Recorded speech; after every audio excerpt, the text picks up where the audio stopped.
probably 94, 95, long in there. Wow. Yeah, where, so you were already retired.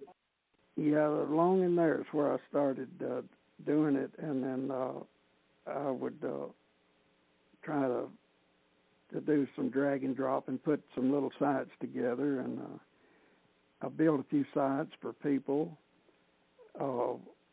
One site later on I did for my medical doctor in Chatsworth for him, and I did some bluegrass sites for friends and neighbors and whatnot that are in music and whatnot. You did?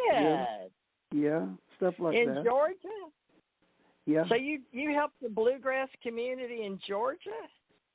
Yeah, we had a bluegrass festival here on, you remember I mentioned Don and Pam Petit, the guy that went down to see Raymond Fairchild and Pam to play the banjo in Dalton. They live on a farm. It's a 150-acre farm out in the country northeast of Dalton. I live on that farm with them. They're my landlords. And we became friends when he started taking banjo lessons for me before I came here. And so he had a bluegrass. He had a bluegrass park, like an RV park, that we put up a site for him, and then he had a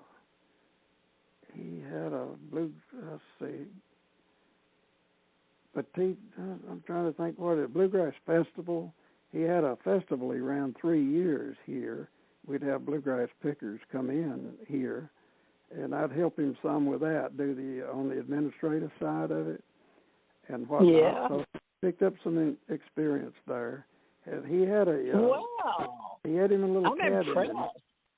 Yeah, he put a dance floor out, like a cement dance floor, where the bands would be when they come, and it was really, really neat. You could hear the music going through the trees and woods. I wrote a song. I wrote a little song for Don and Pam that has the theme of the Bluegrass Festival. And so anyway, we became good friends and put those sites up for him. There's a couple of sites still running for him. I built him a business website, also a little business website for his Poteet Brothers construction. He's still in business here to this day. They've had a construction business, mostly paving, I guess now, for 30-something years that they have, and so they're good friends, and like I said, I built those little sites for them. So I just picked a little experience up here and a little here and a little there, Learn as we go.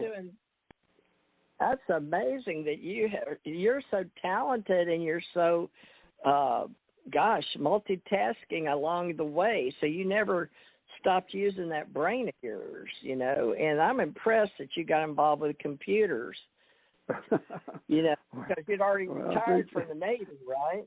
You retired and you were home. I think 90. So what were you doing when you started all this computer work? Because that's my gig, right? That's how I got into all this radio. The computer work. I was doing that when I was doing the banjo playing, and I built a website called Banjo Nexus, which was a site where I had my members on there and their input and whatnot. Yeah. So that's where I started the website stuff. And like I mentioned to you, pardon me? You started the computer site. Your first one was Banjo Nexus. You had members.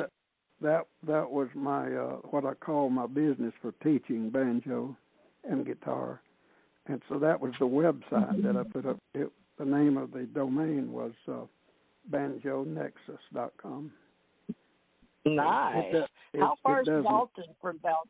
How far is Dalton from Richard in Valdosta, Georgia? Oh, Valdosta. Probably 300 miles, right about. Oh, That's wait. Yeah, Okay. I've been to Valdosta. My sister used to live there. Really? Yeah, the guy. Oh. There was a man on Bonanza. Do you remember the man on Bonanza? Part of the family, the older person. Lauren Green. He was the dad, but he had a boy, Hall. Green. Yeah. Yeah, And I don't know his name. He had the young boy, but there Adam was one other. Adam. And then Mike. Adam. Yeah, he was from Valdosta also. I met him. I met all of them in Monroe, Louisiana. I was so happy. So you remember Bonanza? Oh yeah. I've watched it for years. Adam was from Dalton, Georgia, huh? Pardon me? You said Adam? He's from Valdosta, Georgia. Oh, Adam was from Valdosta. That's where Yes, Richard is. Richard, you know that? Richard. I didn't know that.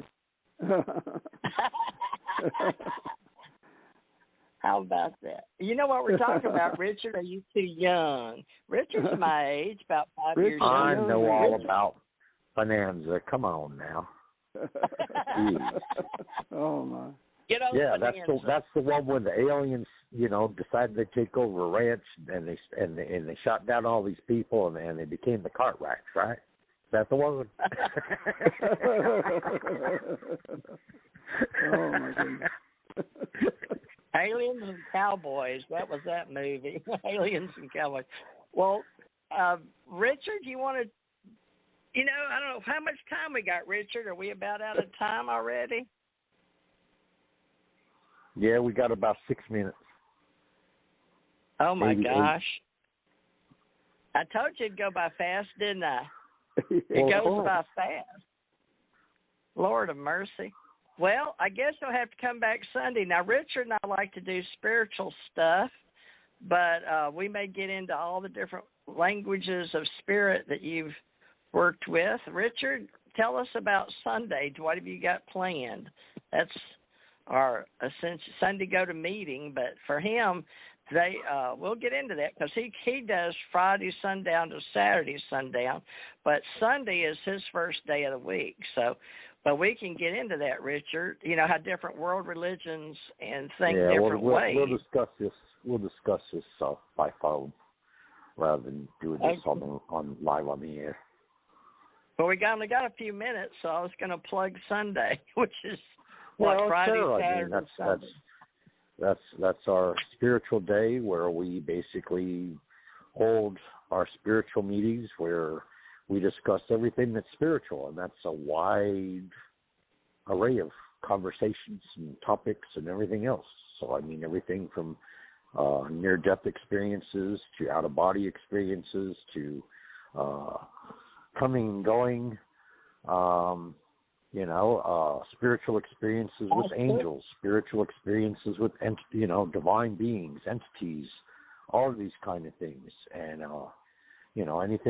anything and everything that is spiritual, whether it be an actual experience, whether it be an actual belief, whether it be, and like Teresa said, we do touch on world religions to some extent. Of course, we're based in Christianity. Of course, we're over here in the North America in the Western world, and of course, the majority of us are all raised Christian to begin with. And that's right. So we do touch on that as well, because we recognize that, we have a mother and father God, and we of course, recognize Christ and all of that. And so, that'd be it'll be interesting to sit in with you, Richard. Well, yeah, I mean, I'm sure you can bring to the table all of your various spiritual experiences and maybe experiences with UFOs or extraterrestrials or whatever else you want to add to the mix. I mean, it just we all have whenever down the line when you want to get off into the to the alien stuff or the extraterrestrial stuff, I'll be glad to do that. Okay. Wow. On the Sunday show? Yeah, on the Sunday show. Now, he's got a site, folks, that you can go and look at. Benny, give them your weird site. That moon. Okay. Go look at the moon stuff. Yeah. What's that moon one? The other one with the little gray extraterrestrials on it. It's called It's called etishere.com. And etishere.com. Boy, that's etishere.com. a topic. That means That's he's here topic. with us. And the other one is. I'm sorry. Go ahead, Teresa. You said how many websites you got? Well, I have the other research site called Pellom PlanetaryResearch.com, and that's where I have the main thing I have on there is the important industrial complex that I was able to find in the north polar of Earth's moon. I've got really very good photographs on there, and I've got instructions. Did you say there's an industrial complex on Earth's moon? Is that Absolutely. what you said to me? And I got about 16 photos of it on PellomPlanetaryResearch.com. And I've never had that said to me. And at the bottom in my of entire life. Yeah, it's there. It is there, and I even give instructions on how anybody can do this. Can go there and see those, that industrial complex. The other thing is I'll call it the mystery of mysteries. And on my website, you'll find a picture of the two poles of Uranus. They call it Uranus. I call it, but that's not too couth to say that these days to play on words. But it's Uranus. I believe I'm spelling it right.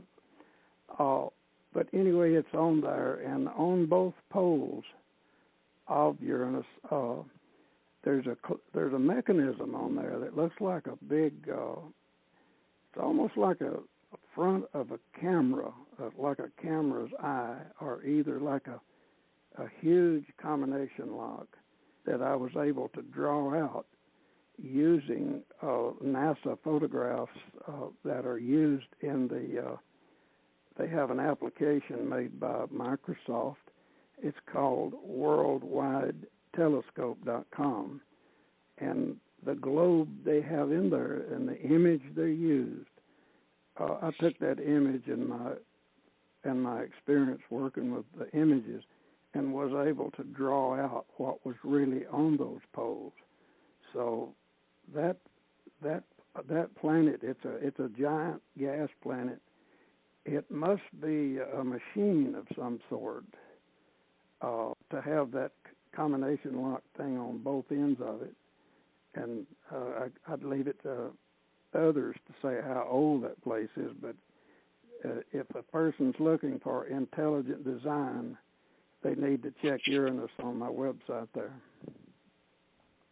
Wow, we're just getting into we just skimmed the surface with 84 years old. Yeah. Into the good stuff. Oh my gosh. We're talking bases on the moon and Uranus oh my gosh. I guess this is the right radio show, folks. TJ Mark's ET Radio, and ET is here. And we may be talking to one of them. Sounds like it. My goodness. Well, does your family and all your ancestry, and you got that other person you invited to come on, what's his name? And we're going to have an ancestry show. I asked Don Poteet, and I have a niece in Pensacola, Jennifer Hartman. Yeah, and Jennifer Tanner, another niece in Dalton. I invited them to come on, and my brother in the villages down around Orlando invited him to come along, and that brother's daughter, Lori, it lives in Dalton here. I invited her. Now, how many of them actually came on, I couldn't say, but I did give them the invitation. I couldn't see any, but you pass them the information, and then they may want to, if they're into what you just said, they may come on Sunday too. Who knows? Well, you may build yourself a following like you did on that banjo Unix. Who knows? Banjo Nexus, because Nexus, yeah. So